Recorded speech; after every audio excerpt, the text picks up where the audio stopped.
history of crime detection has produced no more famous name than that of Sexton Blake.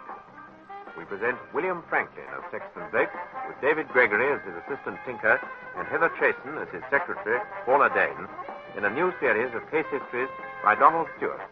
And the first one is called Lillies for the Ladies.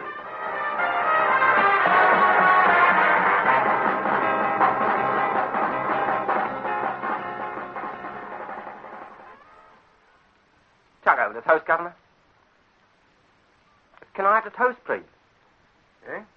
Yes, of course. Here you are. Thanks. What's so interesting in the paper? Beatrice Linfield. Not married again, surely. No, she's dead. She was strangled in a flat in Clarges Street yesterday evening. I bet her husband did it. You'd lose. He was in Cannes. Give me some more coffee, will you? He's the seventh husband, isn't he? Something like that. The marriage wasn't a great success. None of them were. No, she was unlucky. Too many dollars, too used to her own way, too neurotic. Very difficult to live with. Why are you so interested, Governor? Beatrice Linfield makes the fourth in the last 2 years. The fourth? Pamela Mortimer, Marigold Bradley, Edith Woodthorpe. All the same type, middle-aged, rich, much married, and all murdered. The only apparent motive in each case was the husband's. He got the cash, but like Linfield, had a cast-iron alibi. You're not suggesting that these four murders were organized? I'm not suggesting anything. In each case I've mentioned, the husband, the most likely suspect, was provided with an unshakable alibi. In this case, Henry Linfield was in Cannes attending a public dinner at the very time his wife was strangled. What time was that? 7 o'clock in the evening. Mrs. Linfield was alone in the flat? From 6 o'clock onwards. The murder mightn't have been discovered until the servants came back, but somebody thoughtfully rang up the police. Rang up the police? Yes, just said that a woman was dead and gave the address. Somebody wanted to make sure that the discovery was made while Henry Linfield was still at that dinner in Cannes. Well, that fits in with your idea, I'll admit, Governor, but surely it's all a bit way out. Men who marry these rich women are mostly after the money, Tinker. But that doesn't mean they'd listen to a proposition to murder him. If anybody suggested it, he'd be taking a heck of a risk. Supposing the husband refused to play. In the case of the 4 dead women, the husbands obviously didn't, if my supposition is correct. Well, you may be right, Governor, but I can't see it. How does this organisation go about it? Wives removed with courtesy and dispatch, excellent references, terms moderate, estimate free, send for illustrated brochure. It doesn't have to be quite as crude as that. A slightly cryptic advertisement in one of the dailies can produce that kind of service. Well, these women weren't all strangled, were they? Oh, no, that would have linked them a bit too obviously. I expect the police have spotted the possibility of a connection. And just at the moment, we've got quite enough on our own plate without...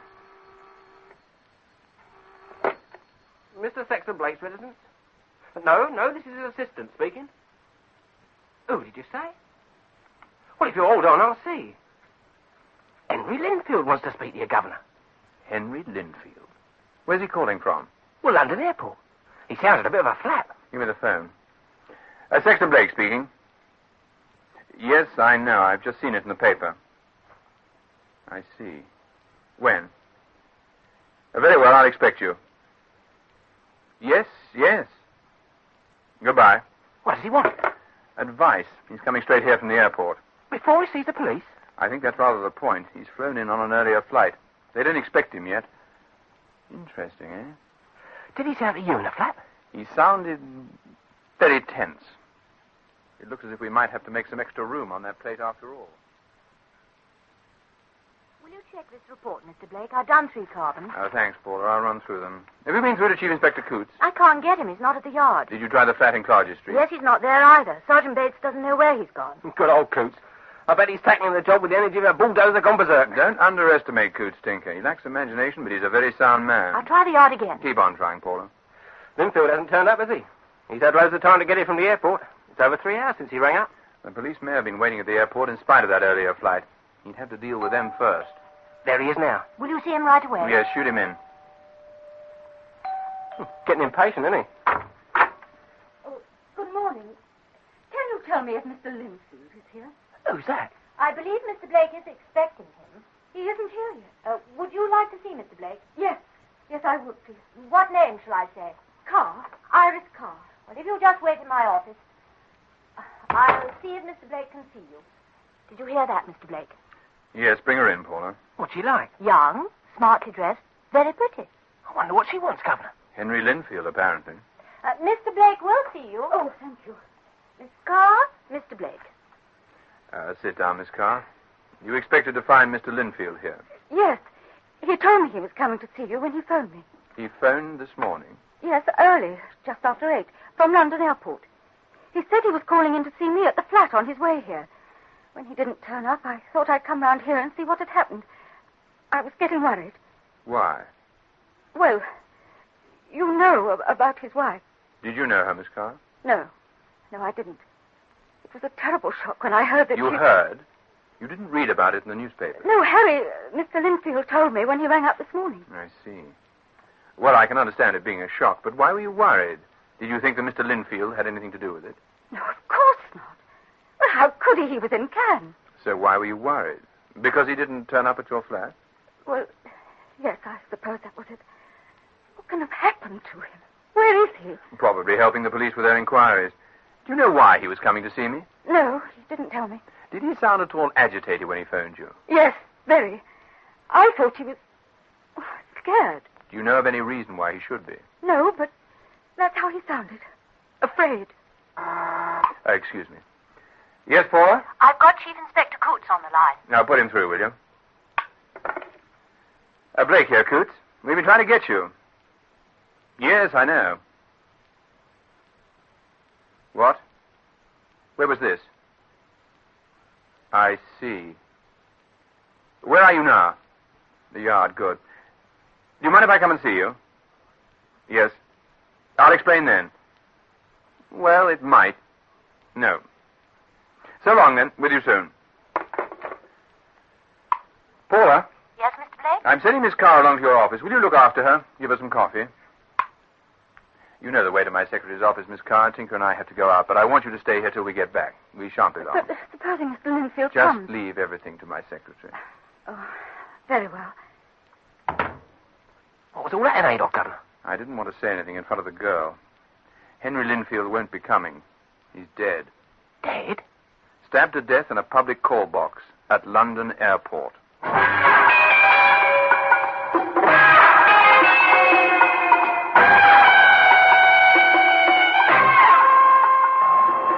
That's all, Blake.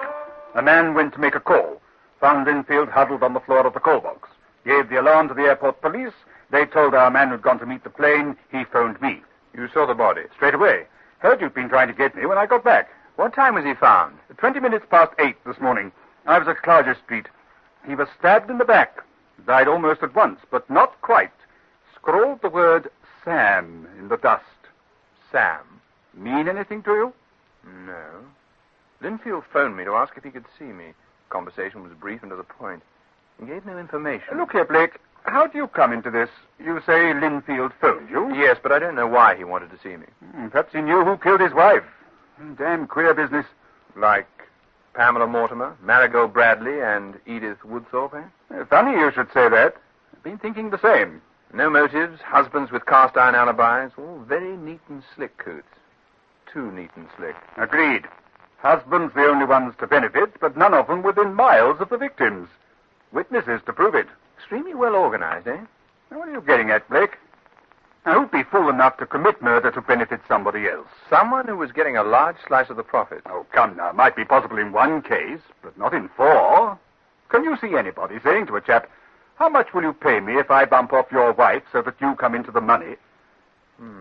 Not very feasible, is it? I'd say it was rubbish. Nobody'd stick their neck out that far. It mightn't have been done like that. Any idea how it could have been done? Somebody was afraid that Linfield might tell us. Such as Sam? I suppose you're checking up to see if he knew anyone named Sam. Got it in hand. Checking up the servants, too. Think they're all right, but got to make sure. By the way, how did the murderer get into the flat? Mrs. Linfield must have let him in. No sign of a forced entry. Or he had a key. Where was she when she was killed? Well, the telly was on. Suppose she must have been watching it. Didn't put up much of a fight. Half tight, if you ask me. Reeked of gin. Chief Inspector Coots? Oh, yes, sir. Now? Very good, sir. AC wants me. VIP, Mrs. Linfield was. American citizen before her marriage to Linfield. Hamburger heiress. Dollars galore. Well, I'll be off. Oh, just one thing. I'd like the official files on those other women. Well, I wasn't on those cases, Blake, but I'll have them sent round. Thanks. If you turn anything up... I'll let you know. Goodbye for now.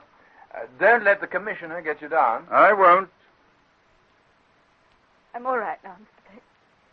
Sure. Quite sure. I'm sorry I was so silly. Do you mind if I ask you some questions? About Harry? How long have you been friends? About 18 months. I used to model for Maison La Roche. Mrs. Linfield bought a lot of her dresses there, and Harry came with her sometimes. That's how I met him.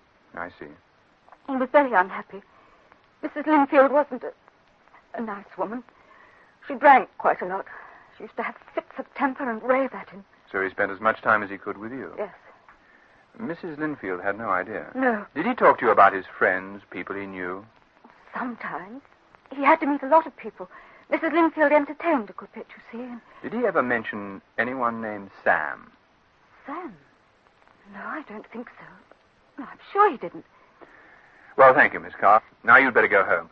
I'll get Tinker, my assistant, to drive you there. Please don't bother, Mr. Blake. I can get a taxi. I feel quite all right now. Please, I kept you here. The least I can do is to make sure that you get home safely. Tinker! Coming, Governor.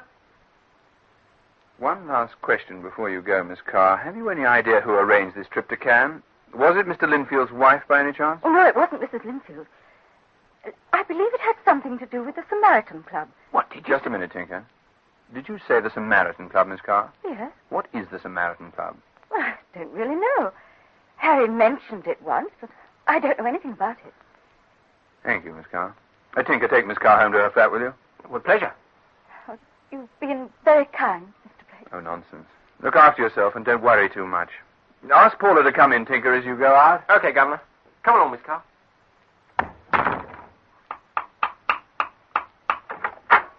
You want me? I want all the information you can get me about a place called the Samaritan Club, Paula. What sort of club is it? I can't tell you. I know nothing about it except the name. But I believe Henry Linfield was starting to scrawl the name in the dust on the floor of that call box and die before he could finish it.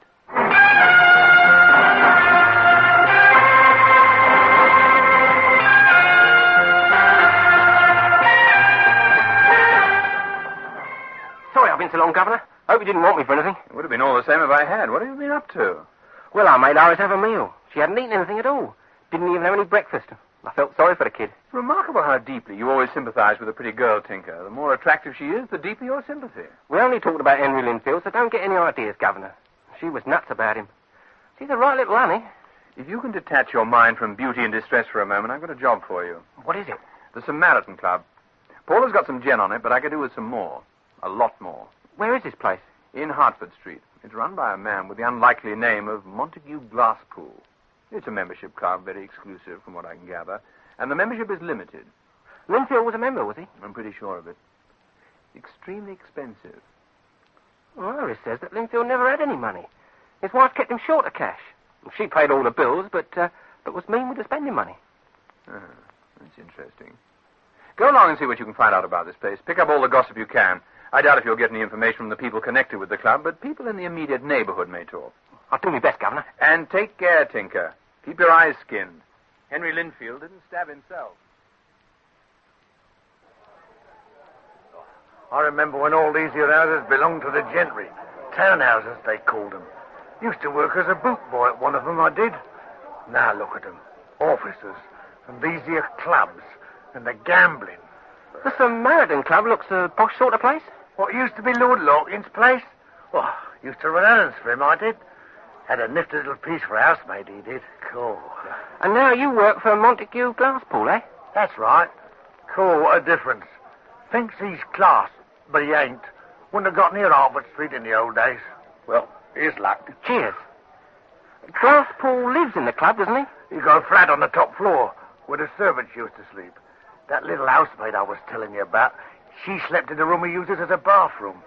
Used to call me Ginger, she did, 'cause of my hair. Well, I ain't got none now. You know most of the members, I suppose. Oh, I know 'em all. There ain't a lot, you know. His nibs is a bit choosy. Well, he's got to be, ain't he? I mean, no good if they're short on the sausage and mash. Lose a lot of money, do they? Sometimes. But sometimes they wins the packet. Do you ever have any trouble? Dub checks, anything like that? Oh, we don't have that sort. Hand-picked our members is. Very strict as Nibs is. You'll be surprised at the number of applications what gets turned down. Did you know a chap named Linfield? Henry Linfield? That was the bloke whose wife got bumped off. Here. How did you know he was a member? It was in the papers, wasn't it? What's your game, eh? Asking all these here questions. It's just a matter of interest. You get yourself interested in something else, see? I ain't supposed to talk about our members. Not to no one. I ain't, no. Sorry, I didn't mean to speak out of turn. If I was a bit nosy, it was because I was wondering if there was any chance of a job. But the Samaritan? Not a ruddy hope. Same not if it was there when it opened. Still, I suppose there wouldn't be any harm in me seeing Mr. Glasspool and asking. You'll be lucky. Like blinking royalty, as Nibs is, you won't see no one. Well, I must be off. Oh, have another pint before you go. No, I ain't got no time. Got to change into my uniform, see? It take me 5 minutes to get to the club. Much as my job's worth to be late.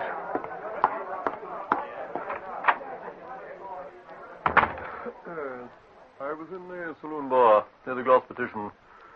Couldn't help overhearing our conversation with Ginger, so I thought I'd come round. You seem to be very interested in the Samaritan Club. Any law against being interested? None. As long as it doesn't become extreme. Tell me, why are you interested? That's my business. And mine. Let me introduce myself. I'm Montague Glasspool. I don't know who you are or what you think you're after, but I'm warning you. I'm allergic to snoopers. Good evening. Question about Henry Linfield that made him suspicious, Tinker. I could have kicked myself for that. Old Ginger spotted it and went all cagey. It was a mistake. There's been nothing to connect Linfield with the Samaritan Club. What's this man Glasspool like to look at? Hefty brute, but a bit flabby. Large tummy and a nose to match. Veneer polish, but not very deep. Ginger's description was bang on. I hope for the old boy's sake Glasspool didn't hear that bit. He's the doorman of the club, isn't he? Yeah, he must be over 70. I made several inquiries before I got to Ginger. The Samaritan seems very respectable, very expensive, and very exclusive. Gambling is the chief attraction, but there's a restaurant and a bar for the use of members, of course. Any women members? No, gents only. Not very helpful, eh? I don't know. I've got an idea niggling at the back of my mind, but even if I'm right, it's going to be very difficult to prove. Well, let's hear it, Governor. Not yet, Tinker. Oh, thank goodness that's over. Oh, didn't you have a good time, Paula? A good time. Give me strength. Where have you been? She's been having dinner with Percival Falconbridge Fuchs. 2 small F's. He knows everybody who's anybody in the West End and exists like one of the lilies of the field. Well, I'm glad to say that the evening cost you £20 and the price of the dinner. Well, I hope you had a good one. Considering I was paying the bill, I made certain of that. You look charming, Paula. Quite a dish.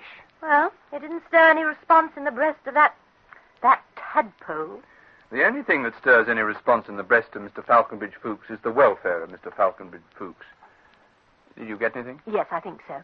Edward Mortimer, Charles Bradley, and James Woodthorpe are all members of the Samaritan Club. And so is Henry Linfield. That's what you wanted to know, isn't it? It is indeed. You've done extremely well, Paula. At the expense of the most boring evening I've ever spent. I should have thought you would have found Percival Falconbridge Fuchs a charming companion. His manners are impeccable. A mentally retarded Prince Charming. Can I go home now? I'm exhausted.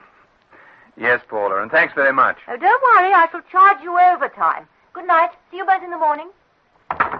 Is this chap as bad as Paula makes out? On the whole, yes, but he gets around, knows everybody, goes everywhere, at someone else's expense. I've used him before. But his information's reliable. So all the husbands of the dead women were members of the Samaritan Club? Significant, eh? Meaning that Montague Glasspool is the chap behind the murders? In a way, yes. It's not really quite as easy as that. Well, I wouldn't call any of it easy. But I suppose you know best. That's just the trouble, I don't. I wish I did. Well, anyway, what do we do next? You can work this one out if you like. Take 5 from 3. You can't take 5 from 3, Governor. Annoying, isn't it? Well, I'm going to bed. Tomorrow looks like being quite a day. Well, I've got most of the dope you wanted, Blake. It took a bit of doing in the time. Thanks, Coots. It needed to be done officially, or we could have handled it. What's the verdict on Glasspool? What you'd expect. Been in all kinds of deals. Some paid off, some didn't. No record. Never been in trouble. One thing, though. He was on the verge of going bankrupt just after he opened the Samaritan Club. Oh, that's what I'm interested in. I thought you might be. He got out of it somehow. No information how. There wouldn't be. Began to make money. Loads of it. The bank, a bit cagey, disclosing information. Got hold of a chap in the Inland Revenue. He did the trick. And the result? Glasspool's rolling in it. Nearly a millionaire. Ties up, eh? Quite tightly, Coots. I can't do anything. No proof. I might be able to supply that. What are you going to do? I'm going to the Samaritan Club. I want to have a little talk with Mr. Montague Glasspool. Only members is allowed in the club. I have an appointment with Mr. Montague Glasspool. My name is Sexton Blake. Overtake, sir. I'll get onto the house phone. Thank you. I've got a gentleman here, sir. Name is Sexton Blake. What said he's got an appointment. Yes. All right, sir. Will you go up, sir? Lift's just round that corner. Top floor, sir. Thank you. Thank you, sir.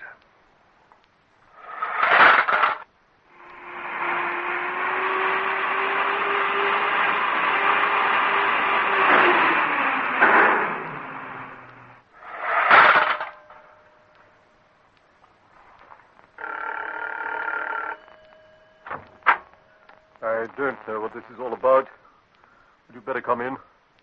Here you are. Now I can spare you 5 minutes. You'll spare me as long as I require, Mr. Glasspool. What? I don't like your tone. You'll like it even less as time goes on. What the hell do you mean? I agreed to see you because I told you that Linfield had talked and you were scared. Rubbish. What have I got to be scared about? Who did he talk to, and what about? He had a girlfriend, Iris Carr. He talked to her. When? From London Airport, after he arrived back from Cannes. But there wasn't time. Go on, Glasspool. You were going to say there wasn't time before he died. You're mad. Get on to my flat. Where shall I go? To the police? They'd be interested in what Iris Carr told me. As neat a little murder setup as was ever planned. I've got nothing to do with any murder setup. Pamela Mortimer, Marigold Bradley, Edith Woodthorpe, and Beatrice Linfield. I didn't kill them. You can't prove anything against me. It was your brilliant scheme, Glasspool.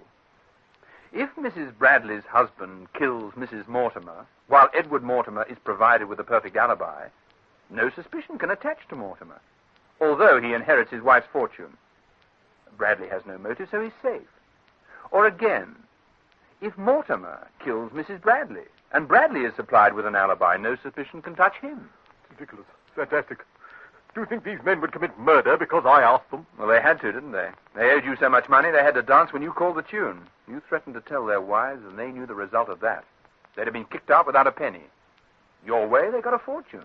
In spite of the slice they had to pay you. And they got rid of a middle-aged, probably nagging wife into the bargain. You can't prove any of this. No, I can. You've forgotten Iris Carr. That's where the whole scheme came unstuck. Linfield. He was weak enough to agree to the murder of his wife, but unlike the rest of the precious bunch, he had some remnants of conscience. It started working in Cannes. Fool. What did he do? Ring you up and tell you he couldn't go through with it? Now, look here. If you know all this, why did you come to me instead of going to the police? You're a rich man, Glasspool. Does that mean what I think it means? It depends on what you think it means. I'm willing to do a deal. I'm not admitting anything, mind. And I don't want any trouble. I'm sure you don't. Then, can't we come to an arrangement? No, we can't. What do you mean? I thought you said that... If there's any dealing to be done, I prefer to do it with the real owner of the Samaritan Club. I am the owner. I don't think so. Soon after you opened this place, you nearly went bankrupt. Somebody supplied you with a large sum of money. That is the person I'll deal with. You could be sorry for that choice, Mr. Blake. Ah, Mr. Mortimer. I was wondering when you were coming out. Oh, don't you think that gun is a little melodramatic? I like to be prepared. How did you know it was I who found the money for Monty? Common sense. You hadn't enough money yourself. Your wife certainly wouldn't have supplied it. So she was the first victim of the murder scheme. Probably she'd found out that you'd been swindling her and was threatening to become very nasty about it. Right? Very clever of you. Who actually did the killing? Was it Bradley? Does it matter? You hit on the right method when you explained the plan to Monty. Only it was my idea, not his.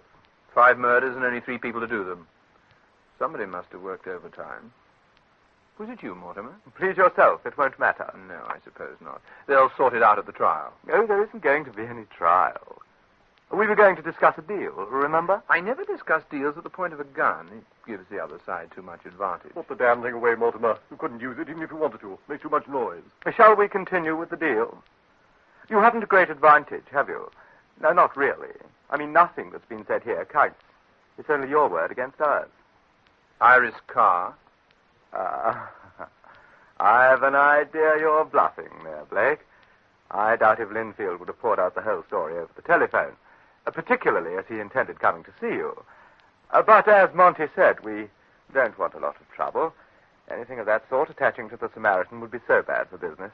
Frighten off the mugs with rich wives, eh? There'll be no more of that. I see. You'll rely in future on the faked roulette wheel and stacked decks of cards. You've forgotten the loaded dice. Stop all this nonsense and let's get down to brass tacks. Now, what do you want? Make me an offer. Well, since you haven't really a lot to sell, £10,000. What are you trying to do? Protect your investors? I doubt if you'll be paying a dividend this year. You've absolutely no evidence, you know. A theory, even if it's correct, isn't proof. Large sums of money have been paid over by Bradley and Woodthorpe for, services rendered. That can be traced. Not a hope. This is a gambling club. They had very heavy losses. You've got nothing on us. Nothing at all. It could be unpleasant if the police started making inquiries. Hence the reason for the £10,000. Well, half a loaf, I suppose, is better than a limp handshake. Get the money out of the safe, Monty. Very good. Oh, there you are. 10 lots of 1,000 in tenors. Bit bulky. Oh, don't worry. I bought a briefcase. Just a little safeguard for us. I shall want you to sign a receipt. In consideration for the sum of £10,000, I agree not to proceed further in the matter discussed between us. Write that out, will you, Monty? Very good. What a nice legal mind you've got, Mortimer. Thank you, Mr. Blake. If you tried to pull a fast one on that little document, it wouldn't look too good for you. Or you? It doesn't mention the matter we discussed, but it does show that you accepted a bribe. Discredit the witness, eh? There you are. Is that what you want? Fine, just sign there, Mr. Blake, and the deal is completed. Not quite, Mortimer. You need an independent witness to this, don't you? I could dispute that it was my signature. That's the point. Monty, ring down and ask Ginger to send Slade up. He'll do. Send Slade up to my flat. And hurry. Care for a drink, Mr. Blake? No, thank you.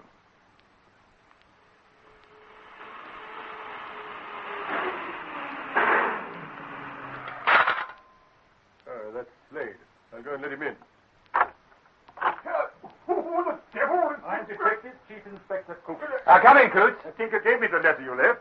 Been waiting below. That's right, Governor. Made old Ginger play ball. I don't know what you're playing at, Blake, but it won't get you anywhere. It's going to get you in court on a charge of murder. Rubbish! You see, before I came here, I dictated a full statement of what I intended to say and how I expected you to react. Dated, timed, and witnessed. Coots has got that at Scotland Yard. That's right. Have a job to explain away that bribe if there was no truth in Blake's accusation. Bradley and Woodthorpe wouldn't stand up to a cross-examination. When the murder plots exploded, they'll collapse. I'll settle with you anyway. Don't be a fool. Give me that.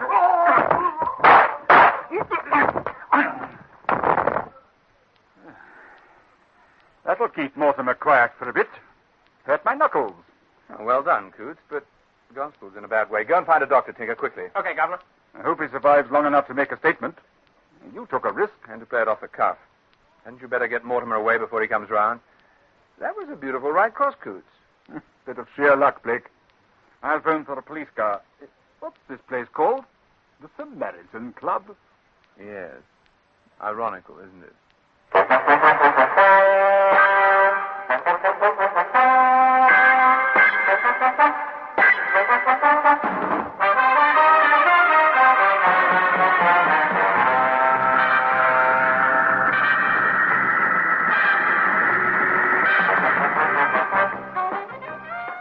That story in our new Sexton Blake series was called Lillies for the Ladies and was written by Donald Stuart.